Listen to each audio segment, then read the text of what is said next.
జరిగినటువంటి ఈ చరిత్ర గురించి ఒకటే నిమిషం చెప్తా. కాకతీయులు దాదాపు 800 సంవత్సరాల కింద ఈ ప్రాంతాన్ని పరిపాలించారు.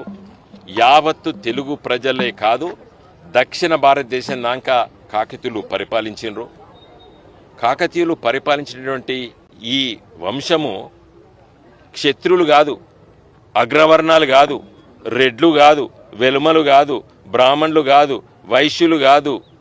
వీళ్ళు అనగారినటువంటి బడుగు బలహీన పేద వర్గాంచెలి వచ్చి రాజ్యాధికారం తెచ్చుకొని పరిపాలించారు. అందుకోసమే దాదాపు 44,000 చెరువులు కుంటలు నిర్మించిండ్రు కాకతీయులు. ఈ చిహ్నం దేనికి గుర్తుంటే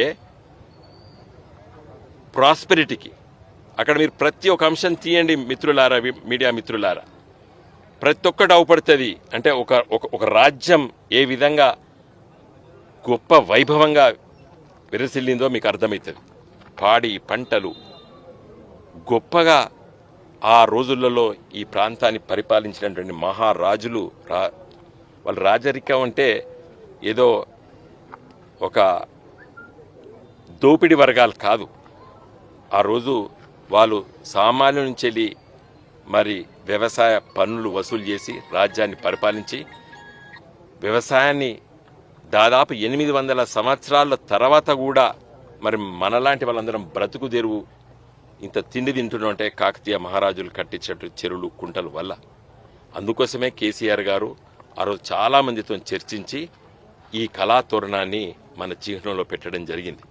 దీనికి తోడు చార్మినార్ 400 సంవత్సరాల క్రితం హైదరాబాద్ మహానగరంలో మరి ప్లేగు వ్యాధి వచ్చి వేలాది మంది చనిపోతే వారి చిహ్నంగా అది కట్టుకున్నాం.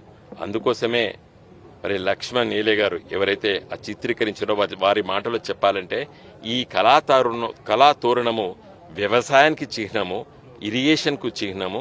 ఆ చార్మినారు మరి వైద్యం ప్రజల సంక్షేమం కోసం అని చెప్పి దీన్ని ఆలోచన చేసి తెలంగాణ ఎంబ్లంలో ఇది పెట్టడం జరిగింది. వ్యవసాయం, ఇరిగేషన్ అండ్ హెల్త్, ప్రకృతిని సంరక్షించాలనేటువంటి ఆలోచనలో ఉండి ఇవన్నీ చేయడం జరిగింది. కాబట్టి నేను చివరిగా కోరేది ఏంటంటే, మరి నేను చెప్తున్నాను, రేవంత్ రెడ్డి గారు మార్చలేడు. అసహజంగా చెప్తాను. ఎందుకు మార్చలేడు అంటే ఇది గవర్నమెంట్ ఆఫ్ ఇండియా అంటే గెజిట్ రావాలి. అర్థమైందా? ఇప్పుడు వీళ్ళకి ఎవరు సక్కగా ఏం తెలియదు. ఇప్పుడు ఉన్నటువంటి వాళ్ళు ఇది కేసీఆర్ గారు ప్రతిపాదన చేసిన తర్వాత కేంద్ర ప్రభుత్వం బాగా ఆలోచించి ఇచ్చినటువంటి జీవో కాపీ తర్వాత ఈ చట్టం ఉంది. దీనికి state emblem of India regulation of use rules 2007 ఇది అమెండ్మెంట్ కూడా అయింది. దీని ప్రకారంగా కేంద్ర ప్రభుత్వం ఒప్పుకుంటేనే మార్చచ్చు. కాబట్టి ఈయన ఇవ్వాలని రేపు 2వ తారీఖున ప్రకటన చేస్తే అది అయ్యేది కాదు, పోయేది కాదు. నేనే పర్సనల్గా హైకోర్టులో కేసు వేస్తున్నా. ఇప్పుడు సమ్మర్ వెకేషన్, అది సమ్మర్ వెకేషన్ అయిన తెల్లారే ఐ మై సెల్ఫ్ నేను, ఎందుకంటే కాకతీయ యూనివర్సిటీ కాలేజ్ ఆఫ్ లాలో నేను పట్టభద్రుడిని కాబట్టి న్యాయశాస్త్రం కాకతీయ విశ్వవిద్యాలయంలో చదివిన నేను తప్పనిసరిగా చట్ట ప్రకారంగా నాకున్నటువంటి హక్కు, ఫండమెంటల్ రైట్ ఇన్వోక్ చేసి నేను దీన్ని సంరక్షిస్తా. జై తెలంగాణ. ఇప్పుడు ఈ న్యాయస్థానం కాకుండా ప్రత్యక్ష కార్యాచరణ ఎలా ఉండబోతుంది? రెండవది, ఒక బీఆర్ఎస్ పార్టీ కాకుండా ప్రజా సంఘాలు కావచ్చు, వేరే పౌర సంఘాలు కావచ్చు, చరిత్రకారులు కావచ్చు, కవులు కళాకారుల స్పందన ఎందుకు లేదు? వాటిని మీరు సమీకరించలేకపోయారా? డెఫినెట్గా అండి. మీరు మిత్రమా మంచి ప్రశ్న అడిగినారు.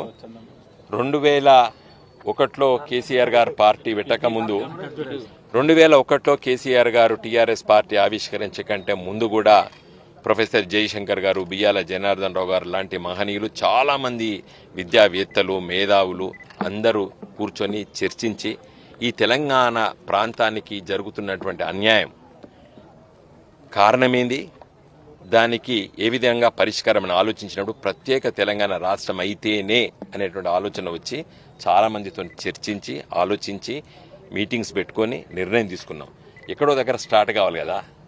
పిడికడ మందితో తెలంగాణ ఉద్యమం స్టార్ట్ అయింది, కుర్రూరులో తూగింది తెలంగాణ మొత్తం. నేను అందుకోసమే పార్లమెంట్లో మాట్లాడినప్పుడు, నో కాన్ఫరెన్స్ మాట్లాడినప్పుడు చెప్పిన, నేను the ఎపీ centre of Telangana education is Warangal అని చెప్పిన.